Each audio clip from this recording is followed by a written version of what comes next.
This is the all-new Volkswagen Touareg, the big daddy of the VW SUV range. It's big, it's bold, it's beautiful, and it's absolutely loaded with tech.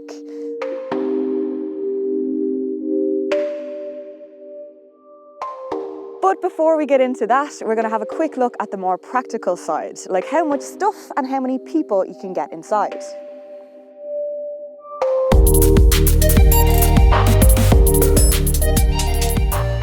And the answer is quite a lot of stuff anyway. People, not so much, because despite its large dimensions, the Touareg is only a 5-seater, with the extra space that might have gone towards an additional row instead given over to boot space, which measures in at a colossal 810 litres. There's really not a lot you won't fit in this boot, whether that's buggies or sports equipment or luggage, none of which I have with me today, so I might just climb in to demonstrate. See, who needs an additional row? I'm only joking, don't ever carry passengers in your boot.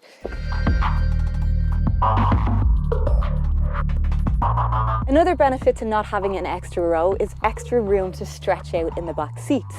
And leg and headroom back here are very, very generous.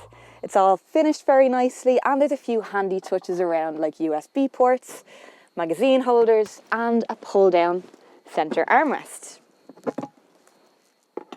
So yeah, definitely not a place I'd mind spending a long journey in. The cockpit of the new Touareg appears on first glance to be made up almost entirely of screen, and Volkswagen have used this car to debut their new 15-inch Innovision infotainment system. 15 inches. I remember the days of 14-inch TVs. That then integrates seamlessly into the digital instrument cluster, or active info display as Volkswagen call it, and then into the dashboard on the other side, which makes for what is really quite a breathtaking effect. And I'm not sure there's anything quite like this on the market at the moment. Even the impressive new Audi interiors start to pale a little bit in comparison. As for how practical it is, well, if you're used to touchscreens at all, which I'm sure we all are by now, it is actually quite simple to use. So it works a bit like a smartphone. There's a home button if you get confused, and a million different options as to what you actually want displayed on that home screen.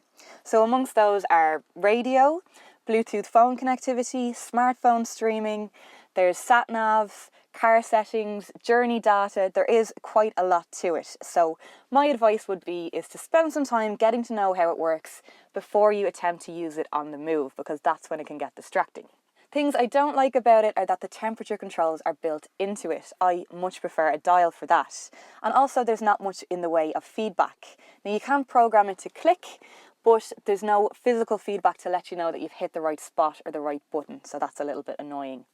Another thing I don't like is that on the 2 trim levels available at the moment, it is an option, and quite an expensive one at that. So if you want it, which you obviously do, you're going to have to pay an extra €3,000 or so for the privilege.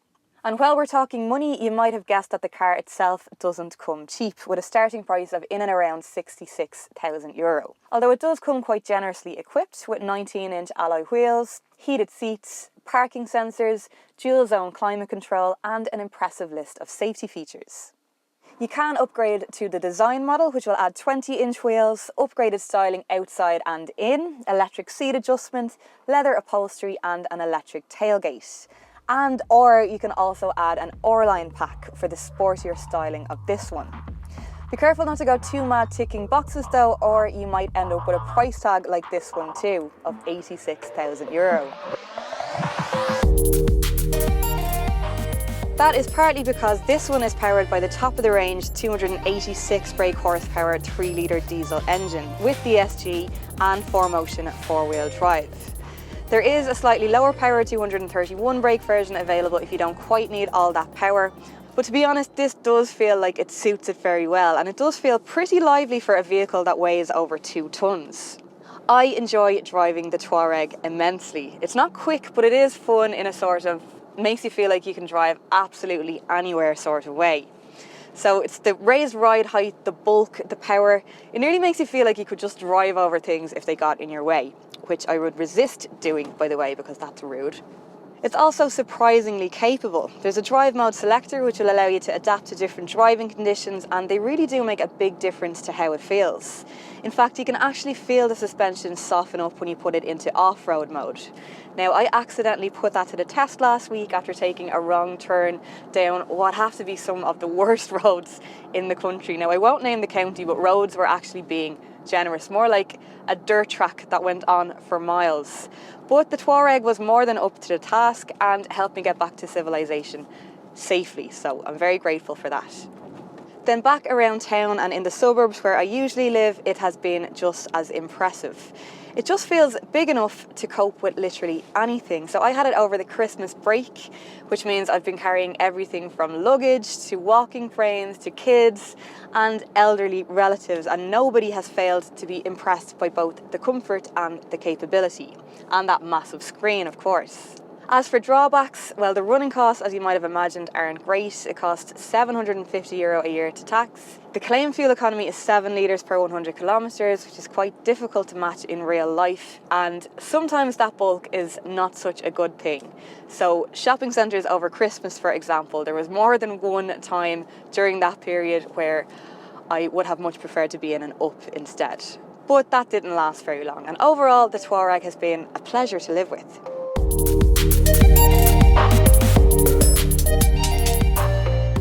So no, it's not cheap, and it does lack the practicality of a 7-seat option, but if you prefer year-round luxury to sporadic practicality, which I've decided that this week I do, then the Touareg is one of the finest packages you'll find in terms of space, technology and refinement, even when you compare it to premium rivals. That's my 2 cents. I'd love to hear your thoughts, so please do let us know what you think in the comment section below. Like and share if you enjoyed the video, and subscribe if you'd like to see more like it.